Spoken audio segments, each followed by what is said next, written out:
Hey guys, তো দেখো আজকেও আমরা বাইরে ভিডিও বানাতে চলে এসেছি আমি আর কোয়েল। তো এটা হচ্ছে ভিডিও বানানোর পরের অবস্থা একদম বিচ্ছিরি, মানে অবস্থা খারাপ হয়ে গেছে, পুরো ঘেমে স্নান। আর এদিকে এদিকে এদিকে এদিকে এ হচ্ছে আমাদের কলু সুন্দরী, দেখো আজকে লাল পরি সেজে চলে এসেছে। আর আজকে আমি পরেছি কোয়েলের শাড়ি। এটা হচ্ছে মানে সবসময় আমরা দুজনে মিলে ঝগড়া করি যে ও আমার শাড়িগুলো নিয়ে নিয়ে আমাকে না বলে পরে নেয়, আর আজকে আমি ওর শাড়ি নিয়ে পরে ফেলেছি। তো আমাদের আমার শাড়ি নিয়ে পরে নিল কেমন, এবার আমি ঝগড়া করি যখনই আমি দিদির শাড়ি পরে দিদি আমার সাথে ঝগড়া ও করে। সত্যি কথা বলতে ঝগড়া করার সাহস নেই, তার কারণ হচ্ছে আমি ওর থেকে অনেকটা বড় বয়সে। মোটেও না গাইস, একদম সম্মান দেখে আমি কথা বলবো। ঝগড়ুটে না, দিদি ঝগড়ুটে, ওই জন্য দিদি ঝগড়া করে।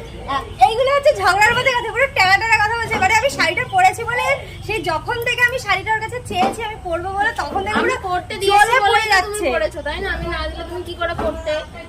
যাই হোক, আমি আজকে কোয়েলের শাড়ি পরেছি, ওর ঝগড়া করার কোনো অধিকার নেই, কারণ আমার থেকে বয়সে ছোট, আমার থেকে বড়, সম্মান দিয়ে কথা বলবি।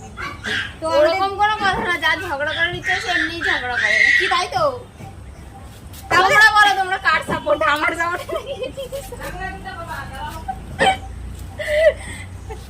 যেদিন থেকে দেখবো ও রিল ছাড়ছে না, মনে করবো ফটকে যাওয়ার কারণ আমি, ঠিক আছে?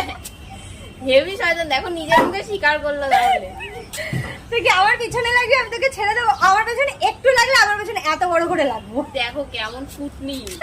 তো যাই হোক, আমাদের দুজন কাছে কিরকম লাগছে অবশ্যই কমেন্ট করে জানিও। টাটা। টাটা।